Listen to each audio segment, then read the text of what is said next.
오늘 말씀은 이제 드디어 이스라엘 백성들이 애굽에서 출애굽을 하게 된 결정적인 사건이 나옵니다. 이스라엘 백성들의 그 출애굽 과정, 애굽에서 종로를 타고 있는데 애굽에서 나오는 그 과정은 저와 여러분이 구원을 받는 과정과 동일합니다. 그래서 출애굽에 나오는 모든 그 과정이 우리가 구원을 받는 과정의 모습을 보여주죠. 특별히 오늘 말씀에 나오는 유월절 이야기, 이 유월절의 사건은 하나님의 심판과 구원을 동시에 보여줍니다. 그래서 오늘 말씀의 제목이 심판과 구원이에요. 하나님의 심판 그리고 하나님의 구원이 이 유월절 이 사건에 들어가 있습니다. 이제 말씀을 보도록 하겠습니다. 1번 같이 한번 읽어볼까요? 시작. 하나님이 임박한 심판을 경고하십니다. 하나님께서는 늘 언제나 심판에 대해서 경고하십니다. 하나님께서는요, 가만히 있다가 심판하지 않으세요. 심판하시기 전에 끊임없이 경고하십니다. 어떻게 보면 하나님의 말씀은 우리에게 심판에 대한 경고의 메시지죠. 하나님께서 많은 선지자들을 보내주셨죠. 그래서 끊임없이 하나님에 대한 심판에 대해서 말씀을 합니다. 그러나 그것을 잘 듣지 않죠. 그래서 하나님께서는 항상 임박한 심판을 경고하신다. 예수님께서 다시 이 땅에 오신다는 것, 예수님께서 재림하신다는 것, 여러분 이것도 심판이죠. 예수님께서 이 땅에 오시는 날이 이 세상이 심판을 받는 거 아닙니까? 그렇기 때문에 우리가 예수님의 오심을 준비하는 것이 하나님의 심판에 대해서 우리가 준비하는 겁니다. 우리가 왜 세세미 초청주의를 준비하고 왜 그들을 초청합니까? 임박한 하나님의 심판을 경고하는 거죠. 그렇다고 해서 우리가 초대하는 분들에게 교회 예수 안 믿으면 지옥 간다고 협박해서 우리가 모셔오진 않지만, 그러나 우리는 하나님의 심판이 곧 임한다는 걸 알기 때문에 그분들을 이렇게 초청하는 것이죠. 하나님은 애굽을 심판하기 전에 하나님은 애굽의 심판에 대해서 경고를 계속해서 하시죠. 첫 번째입니다. 하나님께서는 모세를 어떻게 보이게 하셨습니까? 하나님께서 모세를 애굽 사람들에게 어떻게 보이게 하셨는가라는 거죠. 출애굽기 11장 3절 읽겠습니다. 시작. 여호와께서 그 백성으로 애굽 사람의 은혜를 받게 하셨고 또 그 사람 모세는 애굽 땅에 있는 바로의 신하와 백성의 눈에 아주 위대하게 보였더라. 아멘. 이스라엘 백성들이 애굽에서 나오게 될 때에 그냥 빈몸으로 나오는 것이 아니라 애굽에 있는 모든 폐물, 금은보화 그것들을 갖고 나올 것이다 라고 하나님께서 말씀하십니다. 어떻게 그것이 가능하냐? 하나님께서 이스라엘 백성들로 하여금 애굽 사람들에게 은혜를 받게 한다는 거예요. 그러니까 애굽 사람들이 이스라엘 백성들이 갈 때 고마워서 그래 제발 좀 떠나달라고, 제발 좀 떠나시고 또 우리를 위해서 기도해 달라고, 다시는 우리에게 이러한 하나님의 심판이 임하지 않도록 잘 부탁합니다 하고 이렇게 예물을 줘요. 그래서 그거를 받아가지고 나와요. 이렇게 하나님께서 하신다는 겁니다. 또 모세를 바로의 신하와 백성의 눈에 아주 위대하게 보이게 하신다. 지금까지 이제 9가지의 재앙이 있죠. 9가지의. 그리고 이제 오늘 마지막 10번째 재앙이 뭡니까? 모든 태생의 첫째는 다 죽는 하나님의 심판이에요. 왕궁으로부터, 그러니까 바로의 첫째 아들부터 시작해서 짐승의 새끼, 첫 새끼까지 모든 첫 새끼, 첫 자녀가, 장자가 다 죽는 그런 마지막 10번째 재앙을 앞두고 하나님께서 그 애굽의 모든 신하들이 또 백성들이 모세를 위대한 사람으로 보게 하셨다는 것입니다. 왜 그렇게 하셨을까요? 모세가 위대하게 보인다라는 것은 누가 위대하게 보인다는 겁니까? 하나님이 위대하게 느껴진다는 거죠. 하나님에 대한 두려운 마음이 생겼다라는 겁니다. 그래서 이제 신하들이 바로 왕에게 부탁을 하죠. 제발 좀 왕이시여, 저 이스라엘 백성들을 빨리 보내달라고, 우리가 이러다 죽게 되겠다고, 망하게 될 거라고 하면서 막 부탁을 합니다.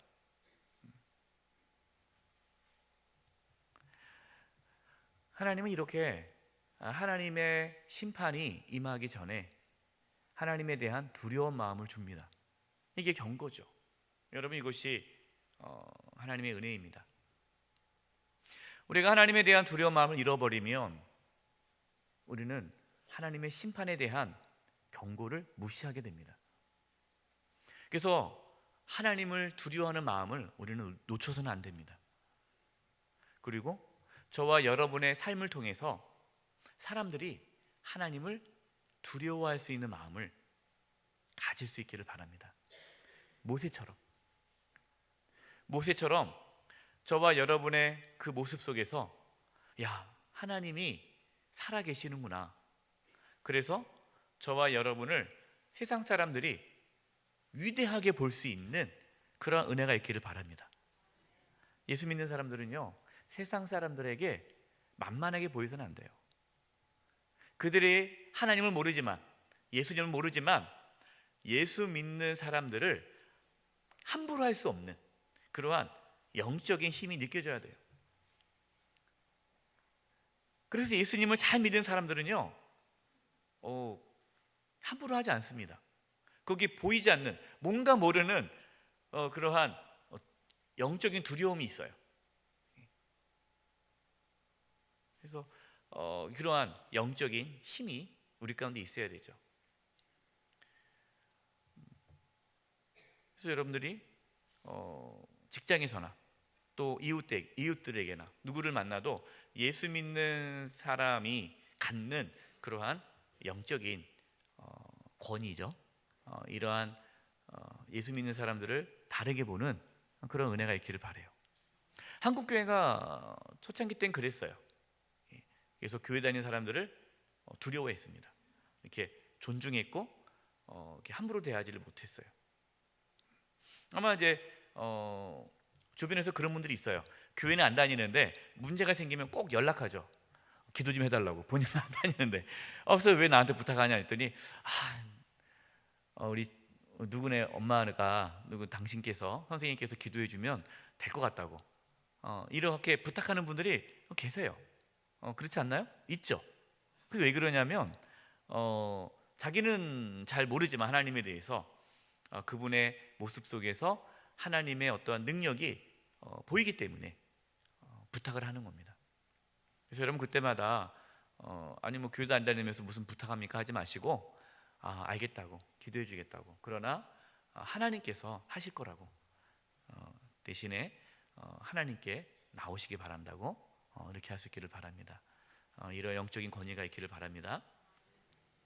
두 번째, 하나님께서는 애굽을 심판하기 전에 무엇을 하셨습니까? 출애굽기 11장 5절과 6절입니다. 읽겠습니다. 시작. 애굽 땅에 있는 모든 처음 난 것은 왕위에 앉아 있는 바로의 장조로부터 맷돌 뒤에 있는 몸쪽의 장자와 모든 가축이 처음 난 것까지 죽으리니 애굽 온 땅에 전무후무한 큰 부르짖음이 있으리다. 하나님께서 뭐 하시는 겁니까? 심판하기 전에 경고하신 거, 경고. 하나님께서는 그냥 심판한 것이 아니에요. 다 알려줬어요. 하나님은 심판을 원하지 않으세요. 하나님의 목적은 구원입니다. 구원하기 위해서 심판에 대한 경고를 하는 거예요. 살리기 위해서. 악인이 돌이켜 살기를 원하십니다.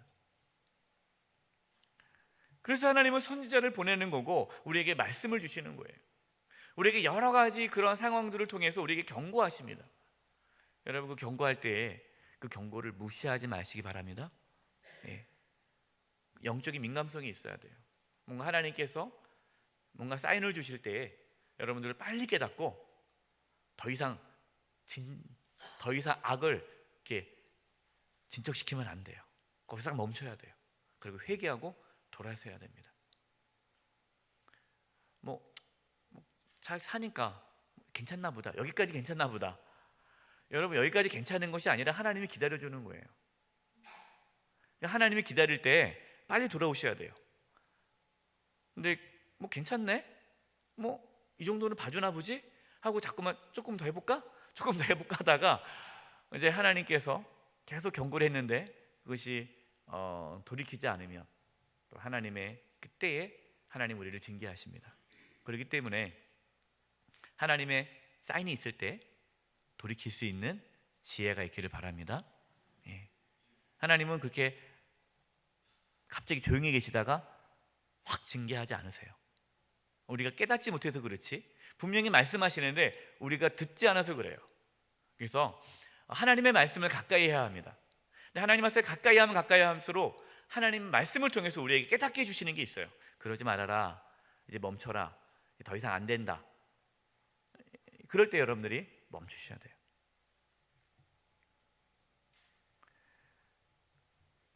하나님께서 이렇게 말씀하셔가지고요, 이 애굽 사람들 중에서는 이 말씀대로 살아서 그러한 하나님의 심판 재앙으로부터 살아난 사람들도 있습니다. 참 놀라운 일이죠. 그러니까 이스라엘 백성들만 하나님의 심판을 모면한 것이 아니라, 여러분 성경을 가만히 보면요, 그 하나님의 심판의 메시지를 듣고 순종하는 자들은 다 구원을 받습니다. 순종하지 않으면 구원을 못 받는 거죠. 그러니까 그 사람이 이스라엘 사람이라고 해서 구원받는 게 아니에요. 이거는 나중에 뒤에 보면은 이제 나오게 됩니다. 세 번째, 하나님의 말씀은 우리에게 무엇을 주십니까? 히브리서 12장 25절 29절에 읽겠습니다. 시작. 너희는 삶과 말씀하신 이를 거역하지 말라. 땅에서 경고하신 이를 거역한 그들이 피하지 못하였거든. 하물며 하늘로부터 경고하신 이를 배반하는 우리일까 보냐. 우리 하나님은 소멸하는 불이심이라. 아멘. 히브리서 기자가 이제 하나님의 말씀을 거역하지 말라라고 합니다. 땅에서 경고하신 이게 누구죠? 모세입니다. 모세. 이 히브리서 12장에 있는 말씀의 전후 맥락을 보면은 이제 이스라엘 백성들이 출애굽을 하지 않습니까? 그래서 가나안 땅에 들어가기 전에 광야에서 40년의 시간을 보내는데 그 40년의 시간 동안 광야에서 다 죽죠. 1세대는. 그 죽은 이유가 뭐냐? 모세가 전한 하나님 말씀을 거역했기 때문이죠. 그러니까 모세가 전한 그 경고, 하나님께서 모세를 통해서 주시는 그 경고를 무시하고 모세를 대적했단 말이에요. 그렇기 때문에 그들이 피하지 못하였거늘 하물며 하늘로부터 경고하시니, 하나님이 직접 경고의 메시지를 주시는데 이거를 배반하는 우일까 보냐. 우리 하나님은 소멸하는 불이십니다. 하나님의 심판이 있다는 거죠. 하나님을 만만하게 보지 말라는 거예요. 하나님은 사랑의 하나님이니까 봐주시겠지. 여러분, 하나님은 안 봐주십니다. 그럼 정의로운 분이 아니죠. 하나님은 심판해 주세요. 심판하세요. 하나님은 말씀을 통해서 우리에게 경고하십니다. 그래서 우리는 하나님을 두려워하고 하나님의 그 경고에 대해서 우리는 반응을 잘 해야 합니다. 하나님의 경고의 메시지를 잘 들으려면 하나님 말씀을 가까이 하셔야 돼요. 하나님의 말씀을 가까이 하면 가까이 할수록 하나님의 경고에 대한 메시지를 잘 듣고요. 하나님의 말씀을 잘 듣지 않은 분들은 하나님의 경고의 말씀을 모릅니다. 그래서 하나님의 말씀을 모르면 하나님을 두려워하지 않게 되고 내 마음대로 살다가 이제 하나님 심판을 받게 되는 거예요. 그래서 하나님 말씀은 우리로 하여금 하나님의 경고를 깨닫게 해 주십니다. 그래서 여러분, 말씀을 들으면 찔리는 게 있죠. 우리 성도님들 중에 이제 그렇게 말씀을 하세요. 목사님, 요즘 말씀을 듣고 제가 많이 회개합니다. 밤에 찔립니다. 이게 경고의 메시지예요. 두 번째, 하나님이 완전한 희생 제물을 통해 보호해 주십니다. 첫 번째, 하나님은 왜 새로운 달력을 주십니까? 출애굽기 12장 2절입니다. 읽겠습니다. 시작. 이 달을 너희에게 달의 시작 곧 해의 첫 달이 되게 하고. 이 달이 어떤 달이에요? 유월절. 이 유월절이 있는, 이제 하나님의 심판이 있는데 그 심판에서 구원받는 날, 그래서 이제 이스라엘 백성들이 애굽에서 출애굽한 날, 그 달이 첫째 달이 되도록 바꿔라, 달력을. 그전에는 달력이 그날이 첫째 달이 아니에요. 그런데 이제부터 달력, 그래서 유대교의 달력은 다릅니다. 이 유월절에 있는 달이 1월이에요. 1월. 그래서 1월 14일이 유월절이에요. 하나님께서 그렇게 말씀하셨어요. 이게 왜 그럴까요? 그날을 뭐 하라는 겁니까? 기억하라. 그리고 그날이 너희의 새로운 출발이라는 거죠. 새로운 시작이라는 거예요. 이전 것은 지나갔으니 보라, 뭐가 되었다? 새 것이 되었도다. 그러니까 과거의 삶, 과거가 이제는 의미가 없는 거예요. 그래서 여러분, 예수님 믿으면요, 이전 것은 지나갔으니 보라, 뭐가 된 겁니까? 새로운 피조물이 된 거예요. 그 새로운 첫 달, 새해 첫 달이 되게 하라라는 것이 바로 그런 의미예요. 삶의 시작인 거죠. 그래서 우리가 예수님 믿고 구원을 받으면 그날부터 우리의 삶은 시작되는 거예요. 그래서 우리는 삶이 나눠지는 거죠. 예수 믿기 전하고 예수 믿은 후가 우리의 삶이 다른 거예요. 그래서 예수 믿기 전은 죽은 거예요. 내가 죽었고 그 다음에 예수님과 함께 다시 살아난 거죠. 예수 믿고 다시 살아나게 된 것이 이제 새로운 삶의 시작이에요. 그래서 우리는 거듭남이 뭐예요? 다시 태어난 거잖아요. 다시 태어나는 겁니다. 예수 믿으면 다시 태어나는 거예요. 다시 태어났다는 게 뭡니까? 그날이 첫날이에요. 그래서 우리가 상징적으로 세례받은 날이 우리의 첫날로 생각하면 되죠. 물론 우리가 세례받기 전에 예수님 믿은 사람도 있겠지만 상징적으로 본다면, 그래서 세례가 우리에게 있어서는 중요한 거예요. 어떤 분들은 세례받은 날짜를 몰라요. 몇 년도도 몰라요. 봄에 받았는지 가을에 받았는지도 몰라요. 그래서 제가 이제 물어봅니다. 새 가족들한테 이렇게 세례 받으셨어요? 어떤 분들은, 더 심한 분들은 세례 받은지도 몰라요. 받은 것 같기도 하고 안 받은 것 같기도 하고. 그만큼 뭐가 없는 거예요? 구원받은 감격이 없는 거죠. 내가 정말 구원을 받았는지.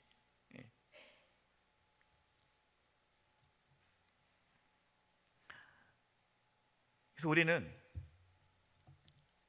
예수 믿고 이제 구원받은 그 날이 이제 삶의 시작입니다. 이게 우리의 출발점이에요. 우리의 삶의 기초, 우리의 인생의 첫 출발, 이것이 예수 믿은 이후예요. 구원받은 이후입니다. 그리고 그 첫째 달을 될 때마다 그들은 기억할 거 아니겠습니까? 물어볼 거 아니겠어요? 자녀들이, 아버지 어머니, 왜 우리는 다른 달력은 다 다른데 왜 우리만 지금이 1월이에요? 그럼 얘기할 거 아니겠어요? 우리는 이 날이 1월이다. 이 달이. 왜냐? 우리는 이때 구원을 받았기 때문이다. 이걸 계속 기억하는 거예요. 우리의 첫 출발. 그러니까 다시 막 헤매도 다시 그 1월달 되면은 우리가 다시 이렇게 새롭게 시작하듯이, 우리가 새해 되면은 우리가 다시 신년 새벽기도 하잖아요. 그 왜 하는 겁니까? 다시 출발한다는 생각이 있는 거잖아요. 그 기준은 어디서 잡는 겁니까? 구원으로 잡는 거예요. 우리가 여러 가지 인생의 문제가 있을 때 우리가 어디로 처음에 다시 돌아가야 될까요? 우리가 하나님 앞에 구원받은 자녀라는 그 믿음으로부터 다시 시작을 해야 돼요. 그러면 우리의 모든 삶이 다시 질서가 잡히게 되는 겁니다. 두 번째, 하나님께서 어떻게 유월절을 보내라고 하십니까? 자, 이거 이제 중요한데요. 자, 각자가 어린 양을 취하라고 합니다. 출애굽기 12장 3절 읽겠습니다. 시작. 너희는 이스라엘 온 회중에게 말하여 이르라. 이달 열흘에 너희 각자가 어린 양을 취할지니 각 가족대로 그 식구를 위하여 어린 양을 취하되. 자, 여기서요, 양을 잡는데, 그 어린 양을 취하는데 그 양을 잡는 기준이 뭡니까? 각자예요, 각자. 오해하면 안 돼요. 한 사람당 양 한 마리가 아닙니다. 양 한 마리를 가족이 몇 명이 먹을 수 있는가 계산을 해서 5명이 먹을 수 있다, 한 마리에. 그럼 10가족이다, 그 양 2마리 잡아야 되는 거예요. 양 한 마리 가지고 10명 먹어서 안 되는 거예요. 각 사람에게 그 양의 먹을 양이 다 정해져 있는 거예요. 이게 뭘 의미할까요? 구원은 각자라는 거예요. 어떤 분들은 묻어가려는 분이 있어요. 묻어가려고. 당신은 나가, 당신은 나가, 당신이 나가서 기도해줘. 그럼 나는 그냥 묻어가면 돼. 난 당신 치마 자락 붙잡고 갈게. 여러분, 그게 안 돼요. 제가 우리 성도님들의 그 신앙을 어떻게 해줄 수가 없어요. 우리가 각자 가야 돼. 각자 하나님 앞에 섭니다. 여러분이 한 사람 한 사람 하나님 앞에 서게 돼요. 각자가 구원을 받아야 돼요. 뭐 제가 가가지고 이분은요 열심히 신앙생활 했고요, 예수 잘 믿었어요라고 제가 어떻게 변해 줄 수가 없어요. 우리 각자가 하나님 앞에 구원을 받는다는 겁니다. 그래서 각 사람이 양을 먹어야 돼요. 각 사람의 양의 분량이 있어야 돼요. 내가 예수 믿으니까 우리 집안 다 예수 믿겠지, 그렇게 묻어가서는 안 돼요. 우리 자녀들이, 우리의 가족 한 사람 한 사람이 예수 그리스도를 인격적으로 만나야 됩니다. 두 번째, 흠없는 양이나 염소를 써야 돼요. 출애굽기 12장 5절입니다. 시작. 너희 어린 양은 흠없고 1년 된 수컷으로 하되 양이나 염소 중에 취하고. 자, 흠없고 1년 된 수컷, 양이나 염소입니다. 흠이 없어야 돼요. 왜 흠이 없어야 될까요? 내 대신 죽어야 되니까.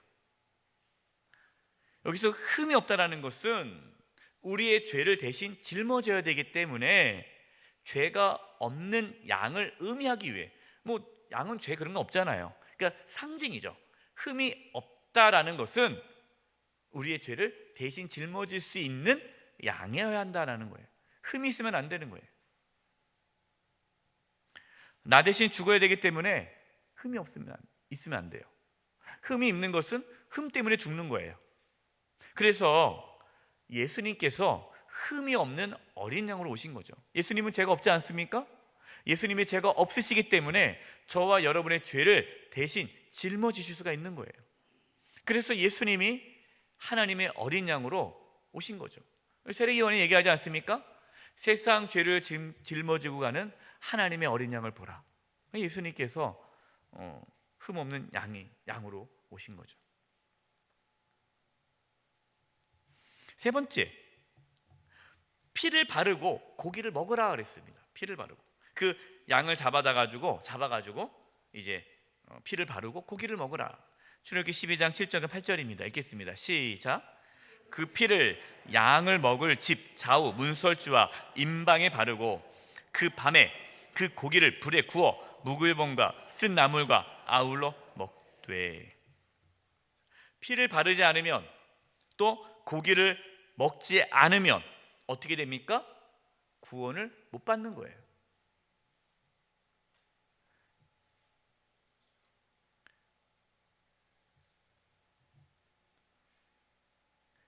이 피를 바르고 고기를 먹는다는 것이 예수님의 살과 피를 먹고 마시는 거죠. 우리가 예수님의 살과 피를 먹고 마실 때 구원을 받지 않습니까?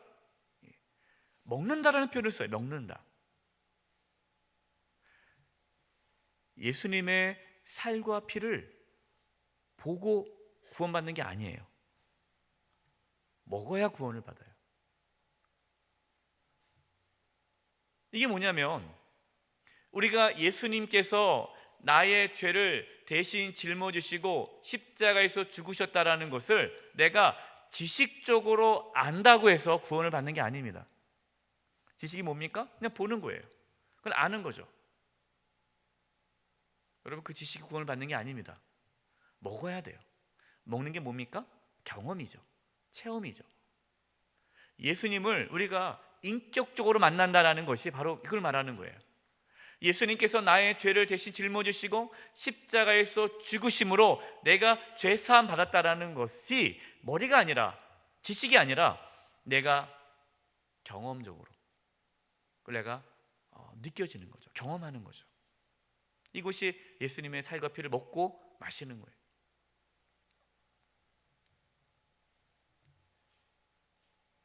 이거를 먹어야 돼요. 우리가 그냥 구경만 하면 안 돼요.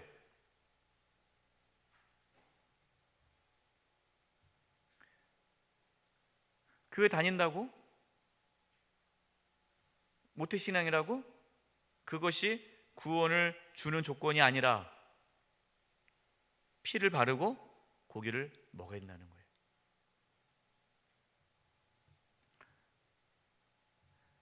세 번째, 우리에게 있어서 유월절 희생 제물은 누구입니까?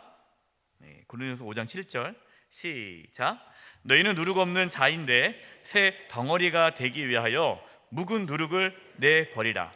우리의 유월절 양 곧 그리스도께서 희생되셨느니라. 아멘. 예수님께서 유월절 어린 양으로 오셨죠. 그래서 예수님께서 십자가에 달리실 때가 언제입니까? 유월절이죠.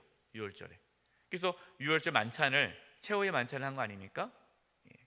그래서 예수님은 유월절에 어린 양으로 오셨기 때문에 유월절에 십자가 못 박혀 돌아가신 거예요.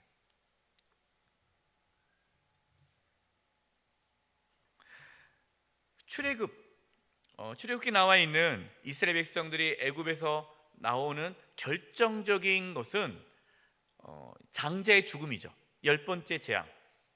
그래서 이 열 번째 이 재앙이 장자의 죽음인데, 하나님께서 이제 심판이 임하는 겁니다. 심판. 하나님의 심판이 임하는데 어디에 임해요?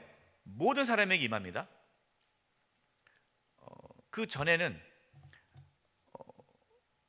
하나님이 9가지 재앙을 내릴 때는 고센 땅, 그러니까 이스라엘 백성들이 있는 땅에는 하나님의 재앙이 임하지 않았어요. 그러나 이 마지막 하나님의 심판, 장자의 죽음은 고센 땅에도 임합니다. 뭘 의미해요? 이스라엘 백성이라고 해서 자동적으로 구원을 받는 것이 아니라는 거예요.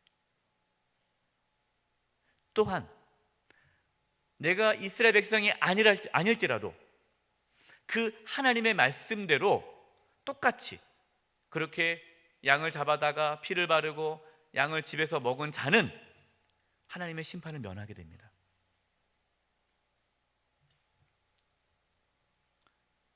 이제 세 번째입니다. 하나님의 심판은 엄중하고 그분의 자비는 무궁합니다. 하나님의 심판은 엄중해요. 하나님의 심판은 그냥 넘어가는 게 없어요. 그냥 봐주지 않습니다. 하나님의 심판은 분명히 있습니다. 그러나 또 하나님의 자비는 무궁합니다. 하나님의 심판과 자비가 동시에 나타나는 사건이 이 유월절 사건이죠. 그래서 첫 번째, 하나님의 심판과 구원은 어떻게 나타났습니까? 출애굽기 12장 13절 읽겠습니다. 시작. 내가 애굽 땅을 칠 때에 그 피가 너희가 사는 집에 있어서 너희를 위하여 표적이 될지라. 내가 피를 볼 때에 너희를 넘어가리니 재앙이 너희에게 내려 멸하지 아니하리라. 이것이 유월절, 패스오버, 넘어가는 거예요. 그래서 유월절입니다. 넘어 지나가는 거예요. 그 말은 뭐냐? 하나님의 심판이 임한 겁니다. 하나님의 심판이. 그러니까 하나님의 심판이 임하지 않은 것이 아니라 애굽 땅을 칠 때에 하나님의 심판이 임할 때에 임하는 거예요. 임하는데 뭘 보고 넘어가는 거예요? 피를 보고 넘어가는 거예요. 그래서 그 피가 하나님의 구원이죠. 그 피가 표적이 되는 거예요. 피를 보고 넘어가는 거죠. 하나님의 심판이 저와 여러분에게 임하지 않는 것이 아니라 임합니다. 임하지 않고 넘어가는 것이 아니라 임해요. 임하는데 예수 그리스도의 피 때문에 그 재앙이, 하나님의 심판이 우리에게 부어졌지만 그것이 우리에게 임하지 않고 넘어가게 되는 거예요. 이것이 중요합니다. 하나님의 심판이 없는 것이 아니라 하나님의 심판이 우리에게 쏟아졌지만 예수 그리스도의 피가 하나님의 진노를 대신 다 받았기 때문에 우리에게 그 진노가 임하지 않은 것이지, 우리에게 하나님의 심판이 임하지 않는 것은 아니에요. 패스 오버예요. 왔는데 넘어가는 거예요. 이게 구원입니다. 바로 하나님의 심판과 자비가 동시에 나타난 것이 그래서 십자가죠. 십자가는 하나님의 심판을 받는 자리 아닙니까? 그래서 하나님의 심판이 임했기 때문에 우리에게 나타나지 않은 거예요. 그래서 예수님이 저와 여러분의 대신 받아야 할 하나님의 심판을, 저주를 대신 받으심으로 저와 여러분이 하나님의 심판과 저주에 임하지 않게 된 것, 이것이 하나님의 은혜와 사랑이죠. 이스라엘 백성들이 애굽에서 나오게 됐는데 그들이 한 게 있습니까? 없죠.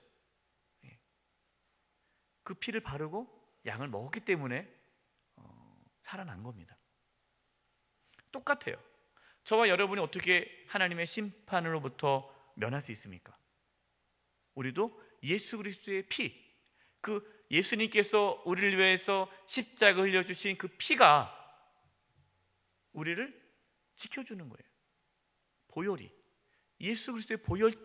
그래서 우리가 예수님의 피를 잡고 사는 거예요. 예수님의 피를 입고 사는 거예요. 그래서 우리는 예수 그리스도의 피를 묻히고 사는 거예요. 그 예수 그리스도의 피 때문에 우리는 사는 거예요.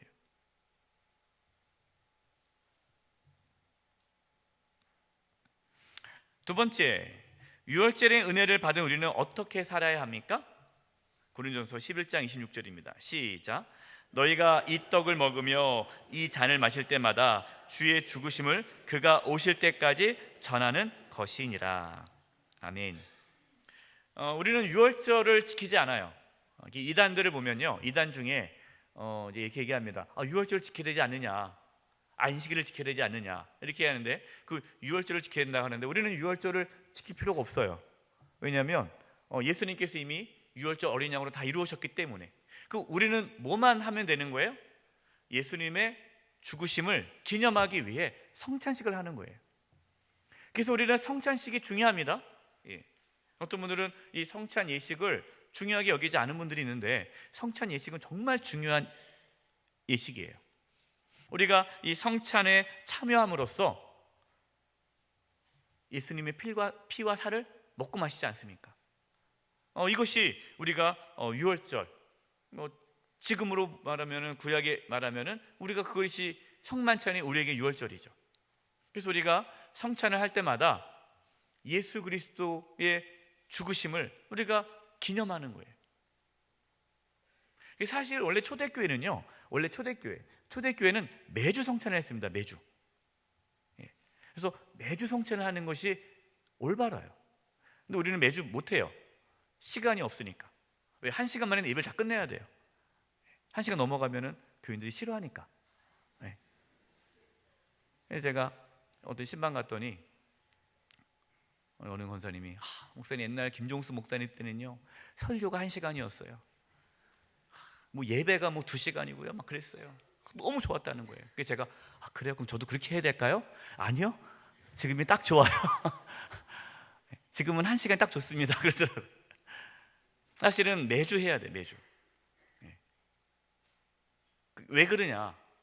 그것이 우리의 신앙의 핵심이에요. 우리 신앙의 중심, 핵심이 뭡니까? 예수 그리스도의 십자가, 예수님의 죽으심이죠. 부활이죠. 그래서 그것을 기념하는 그 성찬, 예수님의 살과 피를 먹고 마시는 그 성찬이 예배의 중심이에요, 원래는요. 그래서 우리가 그렇게는 못하지만 우리는 늘 그것을 기억하고 있어야 돼요. 그래서 우리는 매 주일 예배 나올 때마다 주님의 살과 피를 먹고 마시는 그러한 마음을 가지고 우리가 주일날 나와야 됩니다. 그리고 우리는 늘 주님의 죽으심을, 주님 오시는 그날까지 뭐 해야 돼요? 전하는 거예요. 이게 복음이죠, 복음. 그래서 우리가 이 땅에 살아가는 사명, 우리의 사명은요, 복음이에요. 복음 전하는 거예요. 그래서 우리가 새세명 초청주를 하는 거예요. 그래서 한 번만 와라. 와서 우리가 복음을 전하고 우리의 모든 죄를 대신 짊어지신 그 하나님의 어린 양에 대해서 선포하고, 예수님을 믿어 당신도 우리와 같이 하나님의 심판에 면해야 되지 않겠느냐, 이걸 전해야 되지 않겠어요?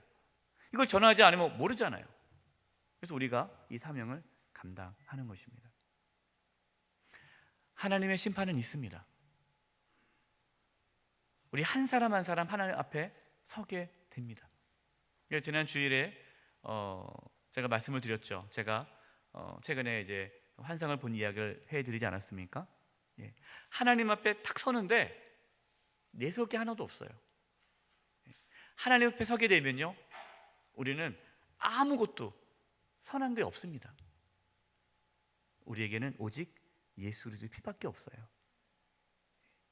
나 때문에 십자가에 죽으신 예수 그리스도의 보혈을 붙잡을 때 우리는 하나님의 심판으로부터 넘어가게 됩니다. 그래서 이제 제가 정답을 알려드릴게요. 여러분들이 또 언젠가 또 하나님 앞에 서게 될 텐데 모르잖아요, 언제 갈지는. 우리는 그렇기 때문에 정답을 알려드릴 텐데, 시험 문제는 하나예요. 시험 문제는 하나님 앞에 섰을 때 우리가 살 수 있는 길은 십자가입니다. 그래서 여러분들이 하나님 앞에 딱 섰을 때 아마 다른 얘기를 할 게 없을 거예요. 서게 되면. 그럼 우리는 내가 죽을 수밖에 없는 죄인인데 나의 이 죄 때문에 예수님께서 십자가에 피 흘려 죽으심으로 제가 죄 사함 받고 하나님의 자녀가 되는 은혜를 입었습니다. 하나님 감사합니다.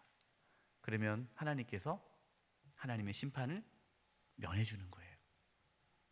여러분, 이것이 유월절입니다.